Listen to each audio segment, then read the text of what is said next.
vraiment part à cette manifestation. C'est vrai que ce n'est pas la première fois que je participe à des manifestations de l'école, mais c'est la première fois que je suis là en tant qu'ancienne de l'école, mais également en tant que marraine de ces journées.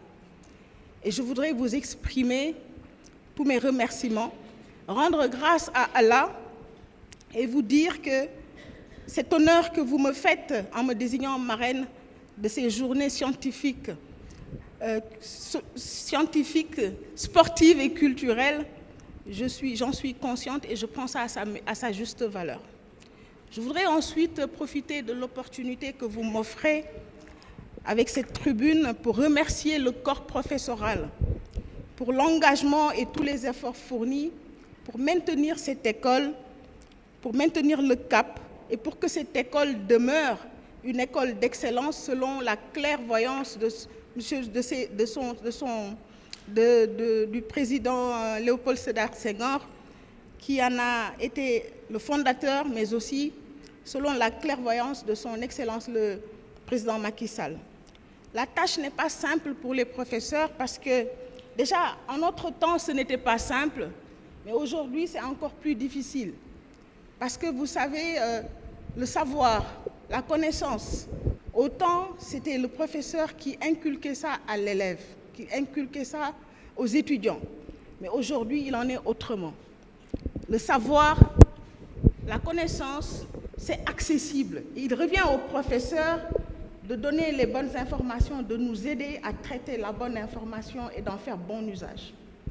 Et je voudrais les remercier et aussi leur rendre hommage aujourd'hui, mais particulièrement mes professeurs qui m'ont inculqué la base dans mon métier.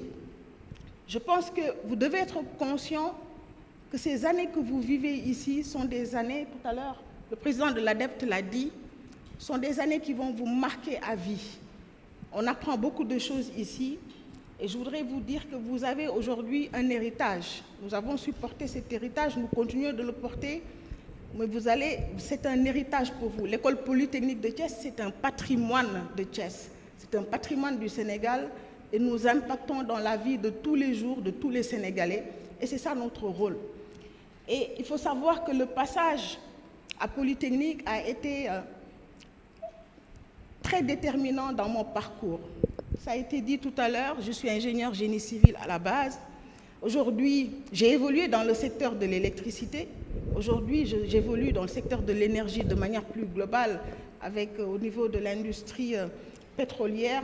Mais il faut savoir que c'est vrai qu'il y a la main de Dieu aussi. J'ai beaucoup travaillé, j'ai eu le soutien de ma famille, de mes amis, de mes promotionnaires. Mais il faut savoir que la formation à la base y a beaucoup contribué. Le passage à Polytechnique y a beaucoup contribué. Les professeurs, les élèves, vos promotionnaires, c'est important de savoir qu'ils impactent. Je voudrais peut-être rappeler l'anecdote que nous avons eu à vivre ensemble, Saliou. Tu te rappelles quand nous sommes arrivés ici, nous avons fait un examen, je pense, Math 111. Comment il s'appelait le professeur Diop L'eau. C'est pas Maguette Diop, c'est Serigne Alelo. Math 111, on a eu des notes catastrophiques. Je ne vais pas vous dire les notes que nous avons eues. Parce que mon fils...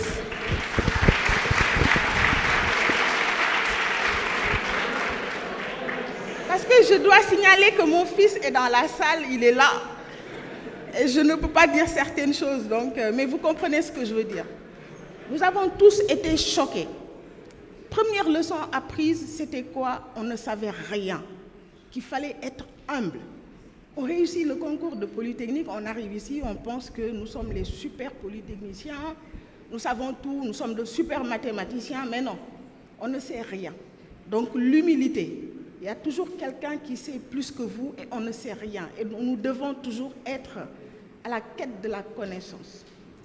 Ce que j'ai appris à Polytechnique, ce n'est pas seulement l'enseignement des professeurs, c'est aussi le savoir-être, le savoir-vivre, des choses qui nous aident dans la vie de tous les jours.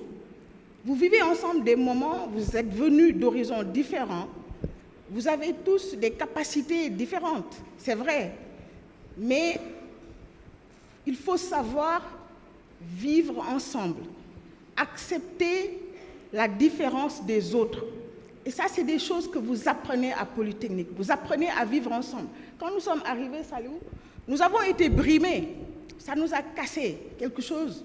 Ça nous montre qu'il fallait qu'on soit humble, qu'on apprenne à être ensemble, qu'on apprenne l'autorité, qu'on apprenne à accepter nos différences. Donc ça, c'est des choses que nous avons vécues. Et je voudrais, à ce moment précis, avoir une pensée pieuse pour un camarade qui est parti.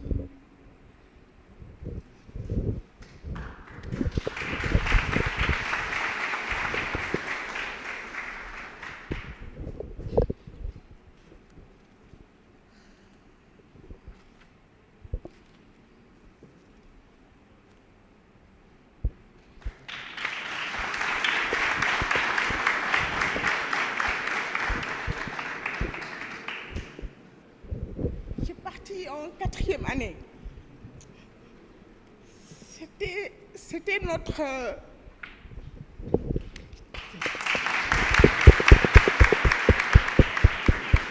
C'est vrai que évoquer Aboubacrine Diouf nous ramène à beaucoup d'émotions.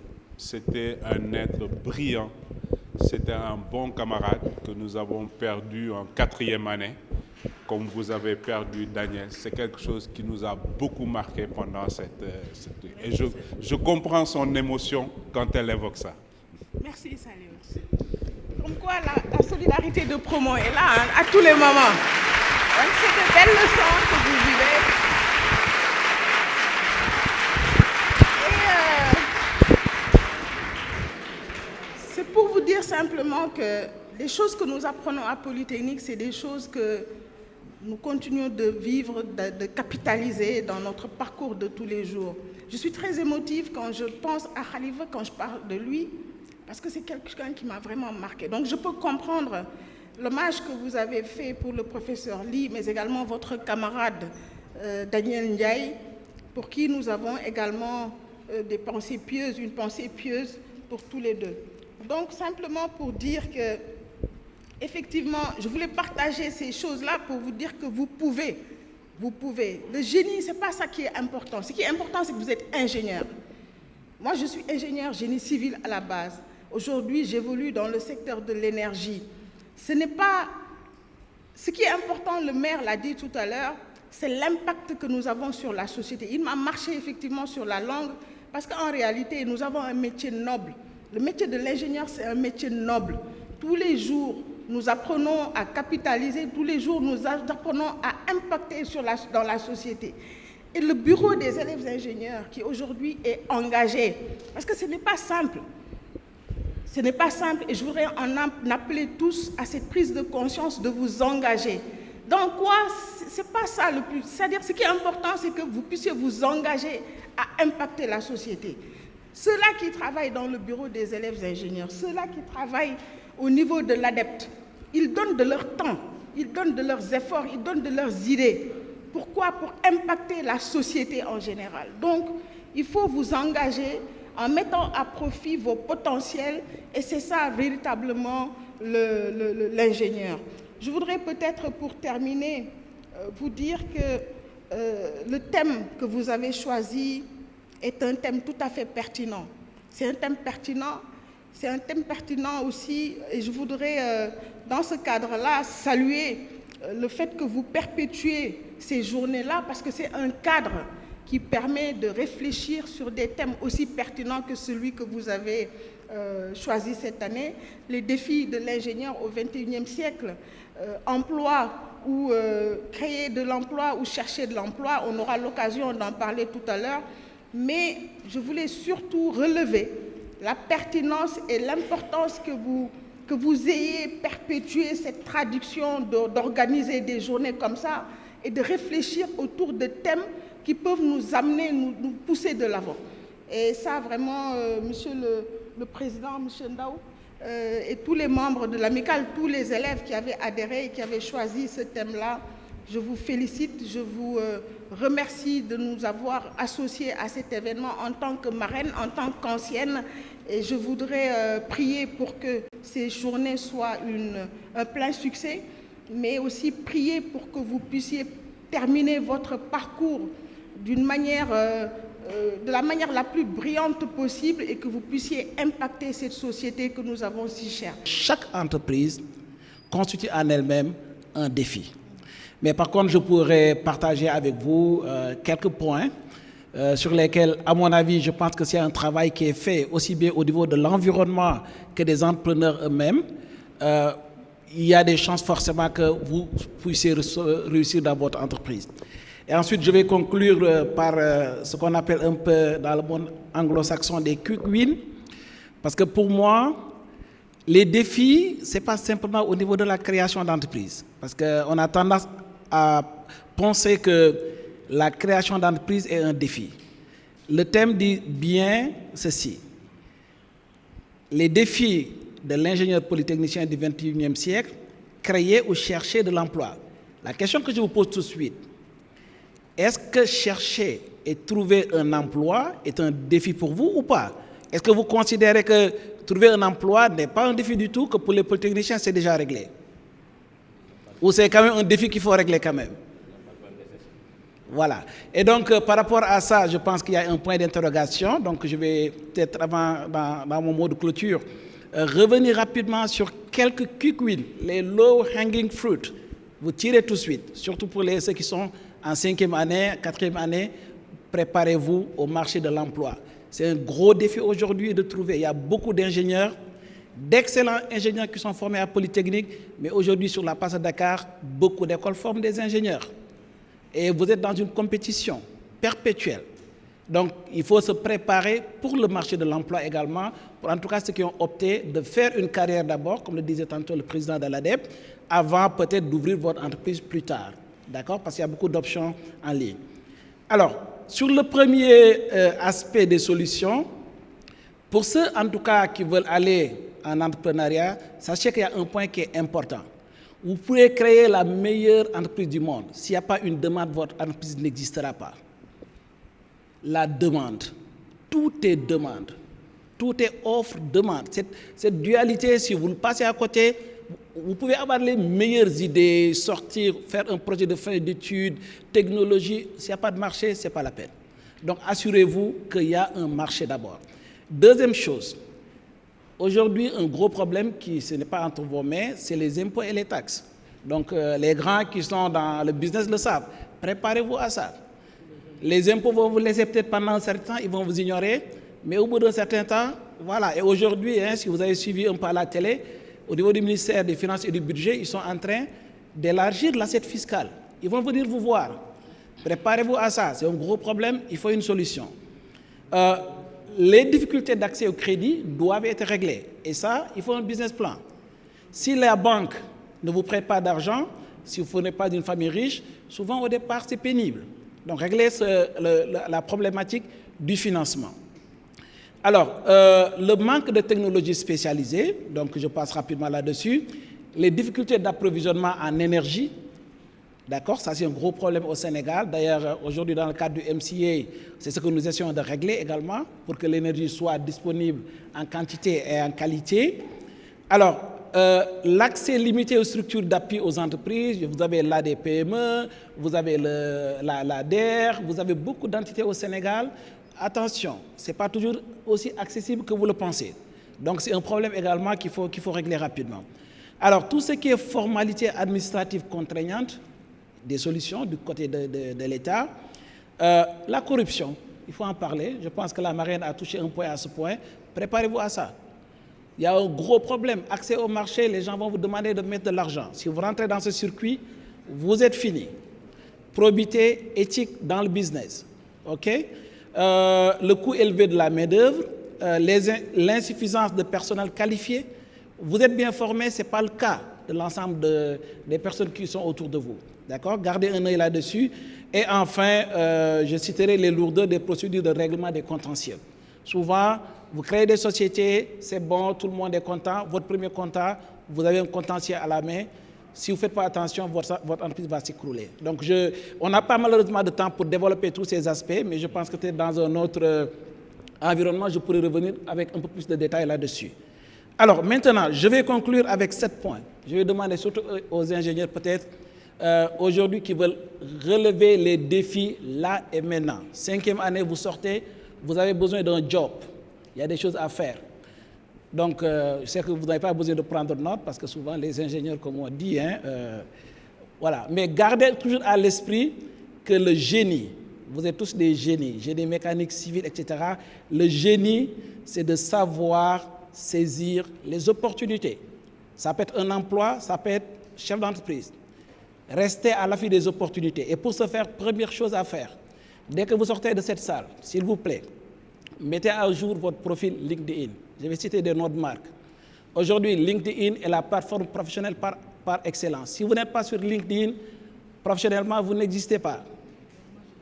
D'accord? Attention, première chose, LinkedIn. OK?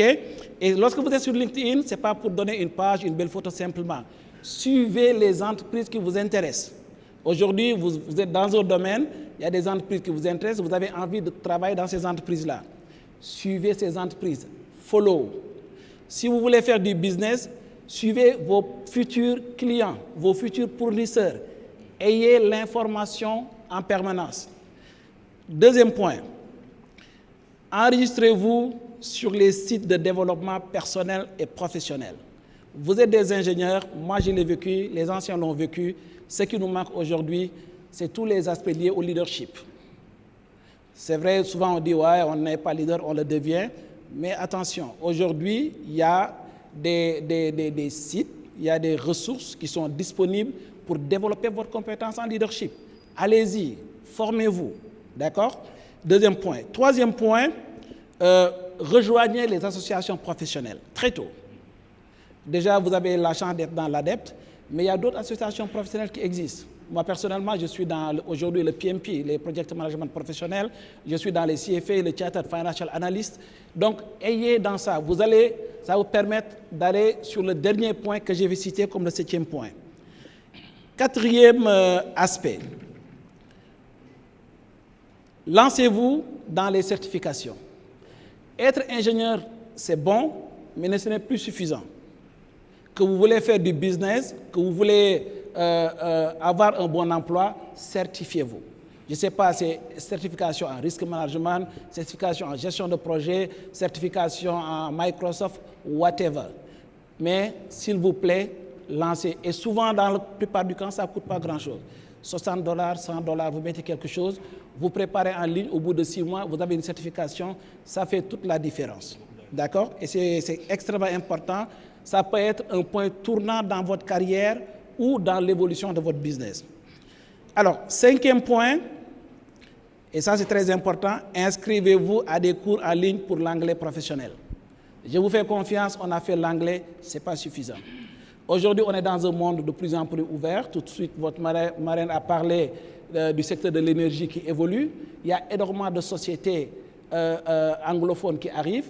Hier, ensemble, j'étais assis à côté de votre marraine dans le cadre de MSGBC.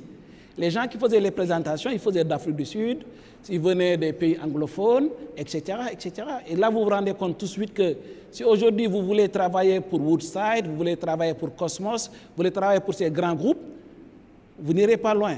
Et il y a une présentation qui a été donnée là-bas. British Petroleum, BP est en train de recruter. Ils ont pris les meilleurs ingénieurs pour les amener à Glasgow et tout ça. Ils leur ont fait faire des formations en anglais.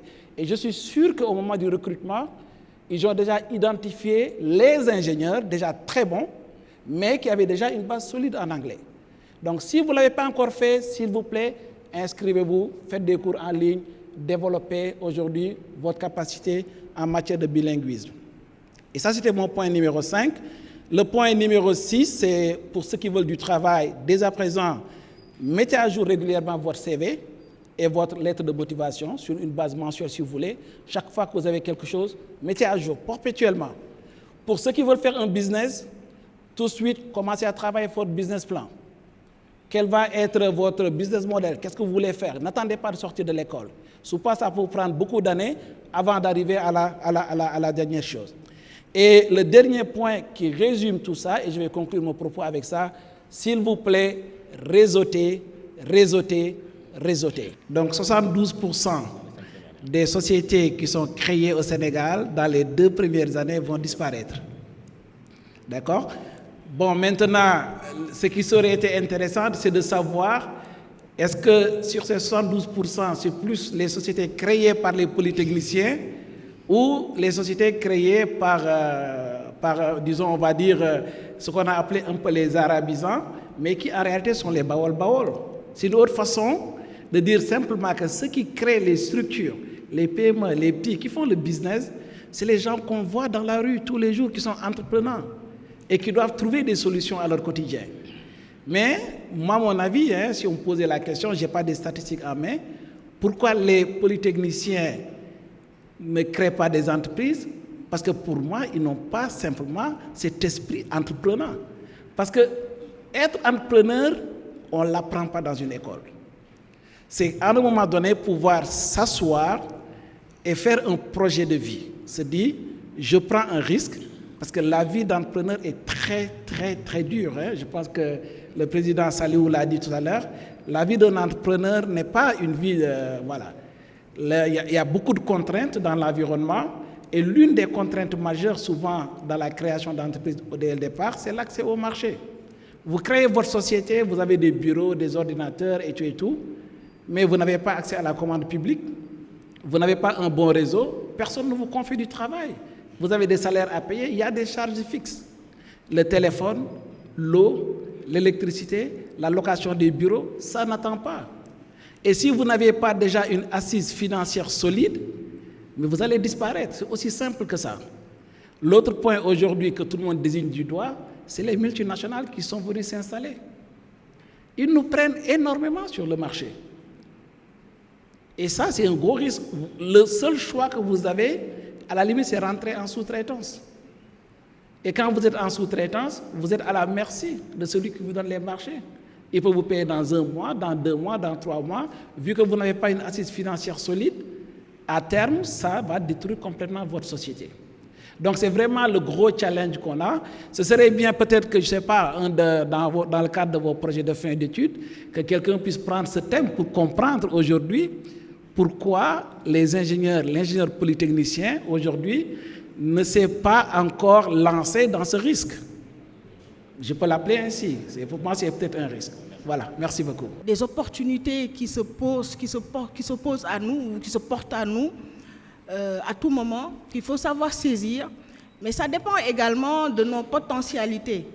Donc il faudrait que chacun d'entre nous, où qu'il se trouve, soit conscient de son potentiel, soit conscient également de ses faiblesses. Alors, le potentiel, bien entendu, il faut le cultiver constamment, et les faiblesses, il faut également constamment chercher à les combattre, à les transformer en force. Et c'est cela qui va nous guider par rapport à ces opportunités qui vont se présenter à nous à tout moment. Ce que je voudrais dire sur le sujet, c'est que nous devons être conscients, en tant qu'ingénieurs africains, des défis qui se posent à nous, qui ne sont pas les mêmes défis que les défis qui se posent aux ingénieurs en Europe, dans les autres pays. C'est vrai que les problématiques ne sont pas les mêmes, mais on pourrait aussi, là où nous en sommes, réfléchir à ces problématiques. Mais il est important qu'on se concentre sur les défis qui se posent à nous, ingénieurs africains. Quand nous travaillons en Afrique, parce qu'un ingénieur africain, effectivement, peut après aller travailler en Europe et contribuer, acquérir de l'expérience, revenir, mettre ça à profit en Afrique. Mais aujourd'hui, il est important que nous soyons conscients qu'en tant qu'ingénieurs, il faut qu'on apprenne à relever les défis qui nous font avancer en Afrique. Nous avons des défis qui portent sur l'énergie. Et sur ça, les routes également, j'ai travaillé dans le secteur des routiers, ça a été mon métier de base. Et aujourd'hui, dans le secteur de l'énergie, vous entendez beaucoup parler de la transition énergétique, mais il est important que nous autres ingénieurs, qu'on fasse le focus sur ce qui fera avancer l'Afrique, ce qui est en train de faire avancer l'Afrique, et que nous prenions ça en charge avec nos potentialités. Et sur cela, il y a peut-être un exemple que je voudrais citer pour peut-être l'illustrer. C'est un pays tel que, je pense que c'est Norvège, hein, qui sont quand même assez développés pour ce qui concerne la pêche, la culture halieutique, d'accord? Avec le saumon, ils sont très avancés là-dessus. Mais c'est parce qu'ils ont su capitaliser un savoir et aussi continuer à exploiter des opportunités, en tout cas des potentiels qui sont chez eux en matière d'extraction pétrolière. Et donc ce n'est pas des choses qui sont contradictoires. On peut exploiter nos ressources minières, mais également mettre à profit nos potentialités pour un peu, par rapport aux contingences qui se posent en matière environnementale et autres, les mitiger les risques et donc développer ce qu'il faut pour cela.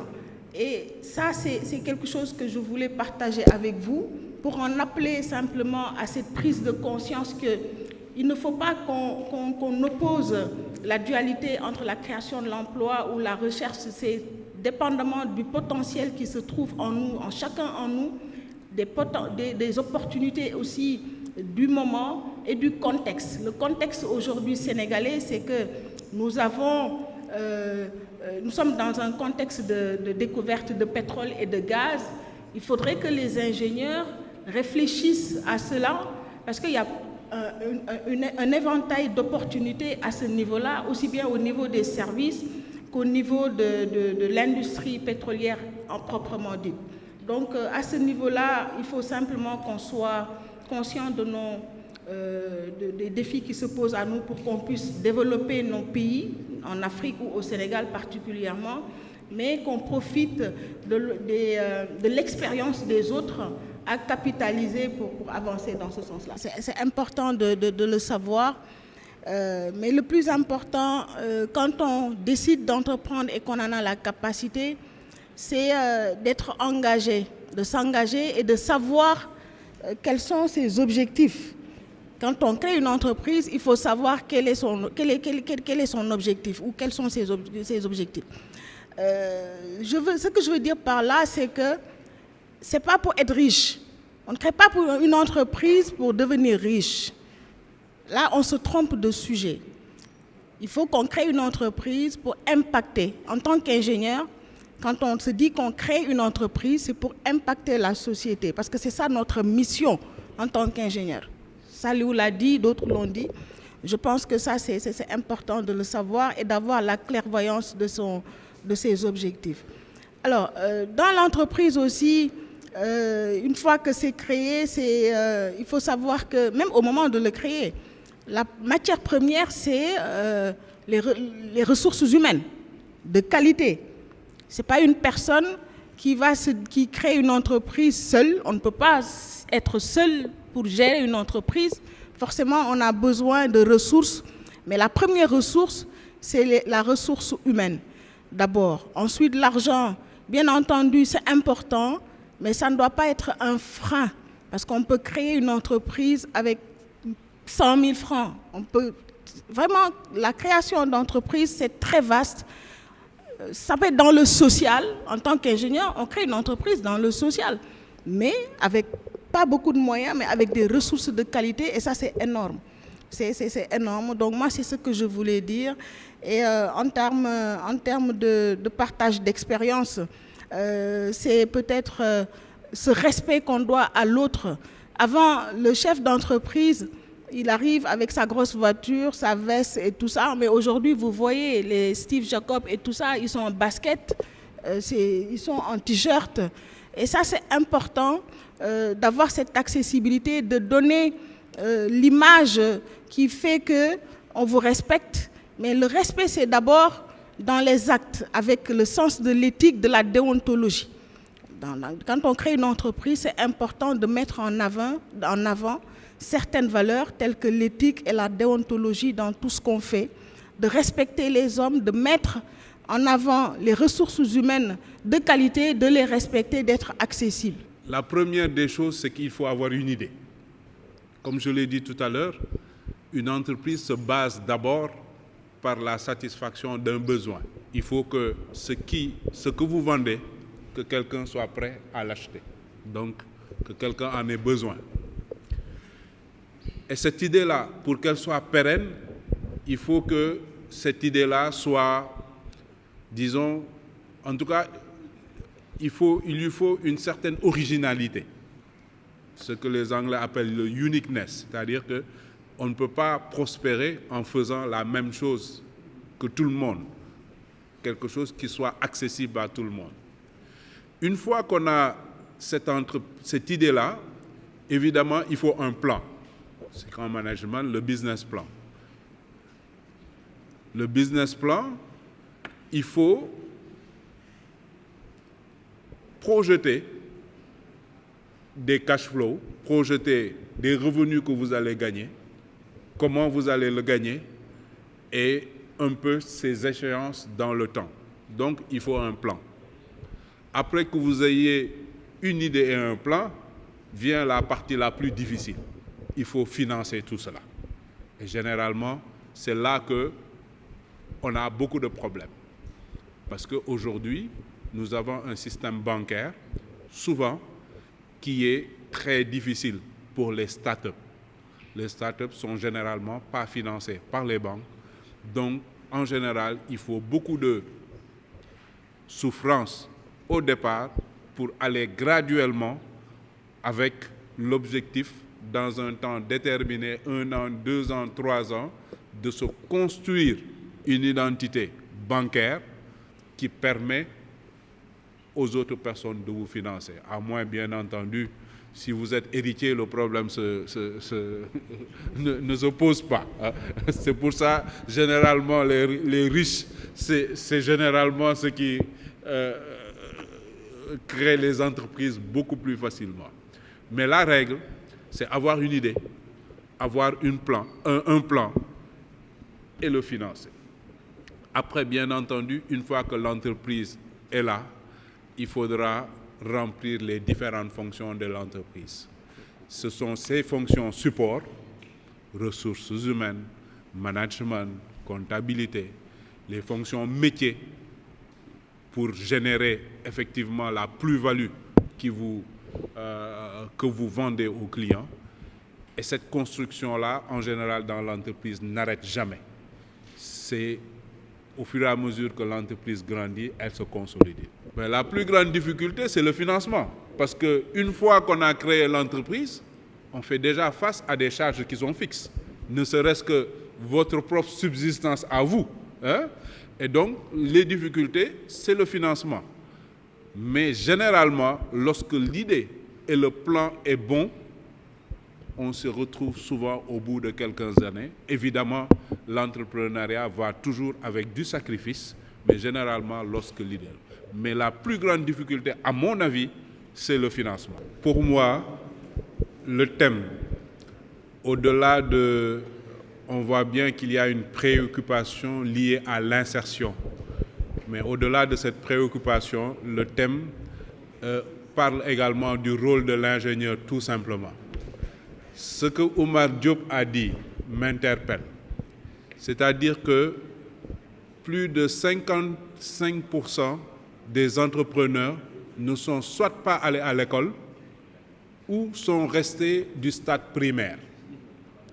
Et seuls 3% ont fait des études supérieures. Cela m'interpelle. Moi, ça me pose la question, est-ce que l'école dont nous sommes issus nous a préparés à être des entrepreneurs?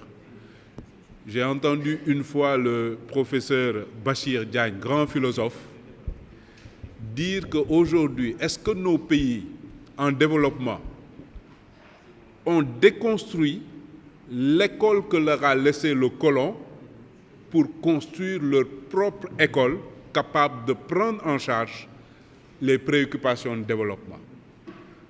Parce qu'il nous rappelait que l'école du colon avait été créée pour former des commis de l'État. Nos parents, quand ils allaient à l'école pour être enseignants, pour être des fonctionnaires. Et aujourd'hui, notre paradigme a changé, mais avons-nous déconstruit cette école-là pour construire l'école qui est capable de générer des acteurs de développement? Apparemment, non. Parce que ceux qui sont censés être les leaders de ces sociétés-là, c'est-à-dire ceux qui ont eu une formation jusqu'à un enseignement supérieur, ne contribuent qu'à 3% pour générer des entrepreneurs. Et cela nous interpelle. Donc, moi, je vous invite à vous poser la question d'abord sur votre rôle. Quel est le rôle de l'ingénieur? L'ingénieur est une interface entre les sciences et la technologie et une communauté. C'est-à-dire qu'il apporte des solutions. Parce que quand on parle d'entrepreneuriat, on peut dire ce qu'on veut, je veux créer une entreprise, mais le soubassement de cette création-là, c'est de satisfaire à un besoin, c'est de régler un problème, de régler un problème qui se pose à notre communauté. Et c'est pour ça que nous devons replacer, à mon avis, tout ça dans le rôle que nous avons en tant qu'ingénieurs. Si je veux travailler dans l'énergie, je peux être un employé, mais je peux être quelqu'un qui va régler le problème de l'électrification rurale, par exemple. Comment apporter l'énergie du développement à une population rurale pour que cette énergie-là soit fiable, mais que cette énergie-là soit également à portée de prix. Et tant que, en tant qu'ingénieur, vous ne vous posez pas la question de comment je règle les problèmes de mes communautés, on n'est pas encore dans notre réalité. Parce qu'un entrepreneur, il est d'abord dans une réalité. Il satisfait à un certain besoin. Très rapidement, j'ai eu, comme la plupart, les mêmes désirs de création d'entreprise étant à l'école, mais souvent on se rend compte que c'est juste un fantasme. En réalité, quand on sort, ce qu'on cherche d'abord, c'est d'avoir un bon boulot et d'être casé. Après, évidemment, l'expérience et les relations venant, on commence à avoir d'autres ambitions. Mais tout cela est un processus. Mais quel que soit ce processus-là, il faudra d'abord le poser dans le rôle que nous avons par rapport à la société. Et je vais terminer mon propos en disant également que d'abord, il est clair que le Sénégal a besoin de plus d'entrepreneurs. Il y a trop de déserts aujourd'hui dans notre économie et pour cela, il faut que l'esprit d'entreprise soit cultivé. Certes, il faudra le faire à partir de l'école. Je termine par un conseil. Si vous voulez être entrepreneur, apprenez d'abord à travailler avec les autres. Le grand problème des Sénégalais, des entrepreneurs sénégalais, c'est que excusez-moi de parler français, de parler wolof plutôt, Makamom, ça m'appartient, est un grand frein à l'entrepreneuriat. Il n'y a pas de grande entreprise dans ce monde-là où l'initiateur a plus de 10% de son entreprise. Aujourd'hui, Microsoft, je ne pense pas que l'autre, je ne sais pas comment il s'appelle, le gars de Microsoft, j'ai un trou de mémoire, Bill Gates ne possède pas 5% de Microsoft. Steve Jobs aussi, je ne pense pas qu'il possède 10% de Microsoft. Donc, apprenons à travailler ensemble pour pouvoir avoir des entités plus grandes et mitiger nos risques. Nous sommes honorés d'être sollicités.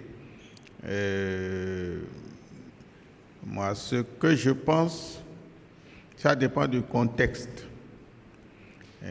Nous, quand on est sortis, il y a quelques-uns, très peu parmi nous, qui ont démarré leur affaire. Nous avons un collègue de la 13e, moi je suis de la 13e.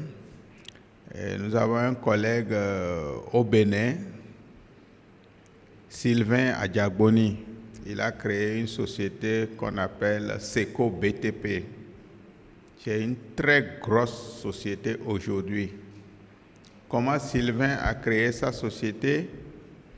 Et vers la fin de son cycle, il y a un professeur qui nous faisait la promotion de montage d'ordinateurs. Nous, on ne l'a pas fait, mais après, il y a d'autres qui en ont bénéficié. Et il fut un temps où chaque polytechnicien, parce que dans le temps, regardez en 90, ce n'était pas évident d'avoir son ordinateur. Le centre de calcul de l'école était un des plus équipés au Sénégal. Et donc, quelques élèves ingénieurs ont pu sortir avec un ordinateur de bureau qu'ils ont acheté, je crois, à 200 000 dans le temps. Ce n'était pas évident. Et Sylvain, quand il est rentré au Bénin avec son ordinateur, c'est avec ça qu'il a commencé à travailler. Et il a créé son bureau d'études qui est devenu un très grand bureau aujourd'hui. Donc lui, il n'avait jamais travaillé pour personne. Et il y a d'autres qui n'ont pas eu cette chance-là parce que moi, j'ai fait des expériences. Parfois, vous pouvez commencer, si vous n'êtes pas tenace, vous jetez l'éponge. Si vous n'êtes pas tenace, vous jetez l'éponge. C'est conseillé aussi, lorsque c'est possible, de travailler pour les autres, pour avoir de l'expérience. C'est-à-dire, non seulement ça vous permet de survivre, mais vous acquérez de l'expérience. Et cette expérience que vous allez acquérir, il ne faut pas arrêter de réfléchir, il faut réfléchir. Quand vous êtes dans une entreprise de BTP, par exemple, vous travaillez chez CSE, vous avez un stage chez CSE, et vous voyez, il y a les bulles qui gerbent la latérite, les camions qui ramassent. Moi, j'ai vu un ancien ici, j'ai travaillé un peu avec lui, Babacar Dieye. Qu'est-ce qu'il faisait? L'entreprise s'appelait D & Partners. C'est moi qui lui ai installé son garage mécanique, formé les premiers mécaniciens et tout ça là. C'était en 98. Qu'est-ce que Dieye faisait? Il avait pu acheter, il faut un peu d'argent aussi. Il avait pu acheter quelques camions, des camions d'occasion, et il avait un bulldozer et une chargeuse. Et il a pu avoir un contrat avec, la Fougerolles et il leur livrait de la latérite. Vous voyez, si vous travaillez par exemple dans une grosse entreprise qui fait certaines choses, vous pouvez regarder et vous dire, cette partie-là, si je fais un effort, je peux faire cette partie-là seulement. Et je vais chercher le marché pour être un sous-traitant de cette société-là pour leur fournir seulement la latérite ou bien pour leur fournir seulement le gravier. Il ne faut pas se dire, je dois faire des calculs de structure compliqués forcément pour dire que j'ai une entreprise. Tu peux avoir une entreprise, tu regardes, tu es de, je ne sais pas, de Djilor ou bien de Joal, tu vois qu'il y a beaucoup de poissons, tu peux penser au séchage de poissons. Tu fais des choses. D'accord? Donc, c'est un peu... Oui, on reviendra sur les détails. Je jette les idées comme ça, c'est du brainstorming. Ce que donc M. Diop a dit, l'accès à certains marchés, ça veut dire la corruption. Vous êtes obligé de mettre quelque chose sur la table pour avoir, donc, des fois, pour accéder à certains donc, marchés. Ça, c'est deux facteurs donc, qu'il ne faut pas occulter donc, dans le milieu donc, du business. Et là aussi, je tiens à vous rassurer, on a un cours d'entrepreneuriat, hein, donc, dans les cours d'humanité. Donc, nous avons un cours d'entrepreneuriat, mais on est même parti plus loin. On a aujourd'hui donc un incubateur. Et je crois qu'on peut accompagner tous nos étudiants qui le désirent pour aller vers la création de start-up. On va les accompagner au moins pendant 2 ans. Et ils vont utiliser donc tout ce qui est disponible comme bureau, donc laboratoire de l'école polytechnique. Voilà, et ça leur permet de pouvoir aujourd'hui, si quelqu'un a un boulot, il a une entreprise, donc une start-up qu'il a mis au point à l'école, ça va lui permettre de pouvoir au moins assurer des salaires de fin du mois là-bas et de pouvoir suivre donc doucement son entreprise, parce que ce n'est pas évident, ce qu'on disait donc tout à l'heure. En tout cas, je remercie le conférencier et donc le modérateur, qui est très modeste, mais qui nous a vraiment montré que c'est quelqu'un qui est dans ce cœur de métier et qui a beaucoup d'expérience. Il aurait même pu nous parler même de son expérience. Bon, il a fait un profil bas. À droite aussi, vous connaissez bien le président de l'ADEPT, il est aussi chef d'entreprise. Et donc, ça va être très difficile de parler autour donc, de ce groupe de panélistes qui sont vraiment des entrepreneurs qui sont chevronnés. En tout cas, nous remercions tout le monde pour ce donc, brillant, comment dirais-je, exposé qu'ils nous ont gratifié. Et nous osons espérer que tout le monde, vous allez vous inspirer de ce qu'on vous a dit, mais ne vous suicidez pas. Ne vous suicidez pas. Il faut y aller donc graduellement. Quand on est ingénieur, dépendamment donc de ce qu'on a laissé derrière, ça veut dire que donc les parents des fois sont là en train d'attendre que notre fils vienne d'avoir son diplôme d'ingénieur. Il faut qu'il commence à soutenir donc la cellule familiale. Et c'est une charge qui est là et c'est une pesanteur qui va faire que généralement on est obligé d'aller donc chercher un boulot pendant un certain temps. Mais j'avais même envie de poser une question à M. Oumar Diop. Quelle est la durée de vie de certaines sociétés? Parce qu'on se rend compte aussi au niveau du Sénégal, on a des sociétés qui ont une durée de vie d'1 an.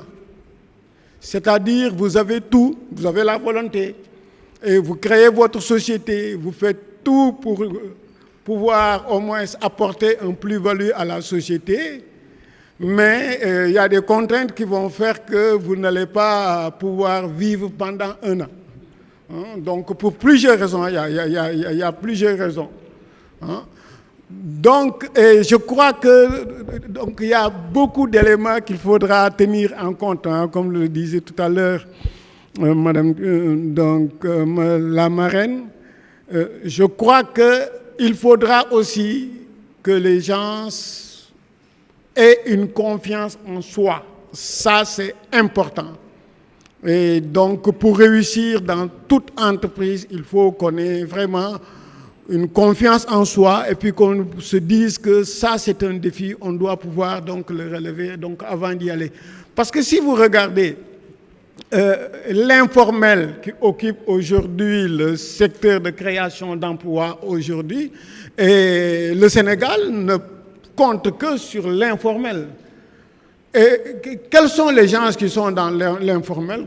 Comme le disait tout à l'heure le conférencier, c'est des gens qui n'ont aucun diplôme. Ça veut dire que le risque, ça veut dire qu'ils ne vont pas donc rester là à réfléchir. Oui, si je fais ça, quels sont les problèmes que je peux rencontrer, etc. Ils ont un objectif et je crois que aussi ça, des fois, ça les aide à prendre des fois une décision avec tout ce qu'on a comme risque. Et vraiment, donc, je vais m'arrêter là. On peut avoir l'ambition de créer l'entreprise, c'est légitime, c'est légal, il faut l'avoir dès maintenant. Mais au cours de son parcours, de son cursus, effectivement, c'est là où des opportunités se présentent. Et on voit des opportunités donc, qui sont porteurs donc, de richesse, qui permettent de régler un besoin, c'est important, Donc c'est d'abord de la valeur ajoutée qu'on crée, avant tout, c'est-à-dire un service public. Et effectivement, à partir de ce moment, on peut s'engouffrer. À partir de ce moment, effectivement, l'idée se réalise. Comme ça, lui vient de le dire aussi, je pense que c'est très important de le relever. On peut avoir l'ambition à 80% et on finit, effectivement, on arrive à 5%. Ce n'est pas ça le problème. Le problème, c'est que l'ingénieur, avant tout, joue son rôle dans le service. Si les entreprises parviennent à l'absorber pour qu'ils puissent s'exprimer, rendre un service pour le développement du pays, l'objectif, effectivement, est joué. Le plus important, il ne faut pas aussi qu'on perde de vue le sujet, c'est les défis de l'ingénieur dans le XXIe siècle. Et parmi ces défis-là, un des défis majeurs interpelle tous nos États, toutes les sociétés et tous les ingénieurs, c'est le chômage. Pour la question du chômage, il n'y a pas 1000 façons de régler. C'est effectivement la création d'emplois. Donc, sur cet angle-là, nous sommes tous d'accord sur le même point. La création d'emplois, c'est quelque chose qu'on doit privilégier.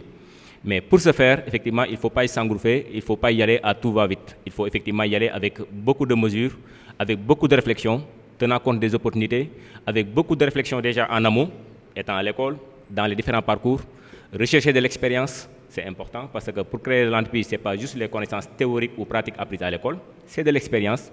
L'expérience dans notre environnement, l'expérience dans ce que nous voulons faire, l'expérience dans le management, c'est effectivement à travers le parcours qu'on y acquiert.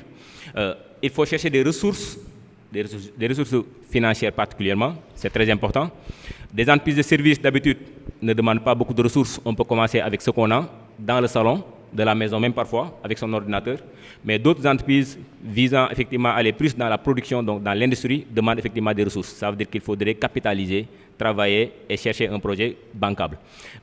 Il faut s'associer, je pense que Salih l'a dit aussi, c'est très important. On veut toujours aller seul, mais parfois, en mutualisant les compétences, effectivement, nous avons ce qu'il faut. S'associer, il y a plusieurs règles effectivement de le faire. On s'associe avec une personne parce qu'elle nous apporte de la compétence complémentaire. Un ingénieur génie civil, un ingénieur électromécanicien qui s'associe pour mettre en place une entreprise, effectivement, ça leur permet de répondre tout de suite aux questions techniques liées aux lots techniques et aux lots, effectivement, donc de construction civile, hydraulique, etc. Donc l'association par les compétences. On s'associe pour couvrir un besoin de financement. Une personne qui a son projet, qui vient de sortir, ça peut être son projet de fin d'études, qu'il a effectivement envie de réaliser, peut s'associer avec un homme d'affaires qui a de l'argent, effectivement, qui investit dans l'entreprise, il se partage. On peut s'associer effectivement pour différentes raisons aussi, pour différentes raisons, de position, de pouvoir, bref, vous verrez effectivement dans vos différents parcours, il y a plusieurs raisons de s'associer. L'objectif, c'est que l'association soit gagnante. Chacun s'associe avec l'autre parce qu'il y a quelque chose qu'il a besoin et l'autre lui permet effectivement de trouver la solution complémentaire. Donc ça aussi, c'est important. Donc, dans la suite des questions, je pense que je vais poser des questions différentes aux différents panélistes pour qu'au bout de la table, on puisse arriver effectivement vers la fin. Donc, la deuxième question que je poserai plus à Salih, qui est effectivement entrepreneur, c'est effectivement comment entreprendre au Sénégal et quelles sont les difficultés. Je pense dans les statistiques, Diop viendra tout à l'heure dessus, beaucoup d'entreprises sont morts-nés. Si vous regardez les statistiques, on vous dit effectivement plus de 80%, et vous donnera les données plus précises, d'entreprises qui sont créées meurent dans les 5 premières années. C'est dû à des questions de projets mal ficelés, ça peut être dû effectivement à des marchés qui deviennent de plus en plus rares, ça peut être dû à des questions de compétences, ça peut être dû à des questions fiscales, ça aussi il faut bien l'avoir en vue. Au Sénégal, nous sommes dans un pays ou dans d'autres pays africains avec une fiscalité qui n'est pas alléchante. Donc ça veut dire qu'il faut être prêt, effectivement, avant de s'y lancer. Ça peut être dû à plusieurs raisons. Ce que je pourrais apporter juste comme contribution avant de donner la parole, c'est que la création d'entreprises, au moins au Sénégal, peut se faire de façon très rapide. L'acte administratif, je veux dire. Le jour où vous avez décidé de mettre en place votre entreprise, en 72 heures, vous pouvez avoir votre NENIA et votre registre de commerce et les statuts. Par le guichet unique de... comment ça s'appelle? Guichet unique de chez Apix, voilà, par le guichet unique de l'Apix. Vous prenez rendez-vous avec votre notaire, il vous met toutes les formalités d'usage, il le dépose au guichet unique de l'Apix. En 72 heures, vous êtes publié dans le journal officiel et vous avez effectivement votre entreprise prête à être opérée. Maintenant, il y a d'autres secteurs qui nécessitent des agréments, notamment les secteurs de bureau de contrôle, d'autres secteurs qui sont contrôlés par l'État pour juste une question d'assainissement. Mais la notion de création, l'acte administratif, elle se fait en 72 heures. Après, le sujet suivant, c'est effectivement les difficultés. Donc, Salih, je vais te laisser me développer sur les difficultés. Alsan pourra contribuer dessus, et Madame Decrène. Et nous viendrons effectivement sur les solutions. Comment mitiger ces difficultés-là pour que les entreprises que nous créons puissent atteindre les objectifs. Les objectifs, nous avons d'abord le service public, qui est la raison d'être de l'entreprise, la création de la valeur ajoutée, la création de richesses et, sans oublier le point le plus important qui est l'ordre du jour aujourd'hui, la création d'emplois, pour permettre effectivement de régler les problèmes de défis qui nous interpellent tous dans le XXIe siècle. cheetetetet mais yow sa waay yow fu ñu la fekk yaa ngi ci kanamu ordinateur bi wala sa kanamu tablette ba sa téléphone portable lu xew mais damay lire ay information waaw xoolal boo bëgg am ay information yu leer nañ et en temps réel duggal ci www.senegal7.com ay information yu wóor man de maa ngi application Sénégal 7 lépp lu xew dama koy jot ci sama téléphone ci tàng bi te nag application Sénégal 7 am ko yomb na da ngay dugg ci Play Store wala Apple Store nga télécharger ko rek xam li xew ci réew mi ak la xew ci bitim réew te nag dara du la ci umpu. Vous voulez des informations en temps réel? Cliquez sur www.senegal7.com. Sénégal 7, le roi de l'information en temps réel.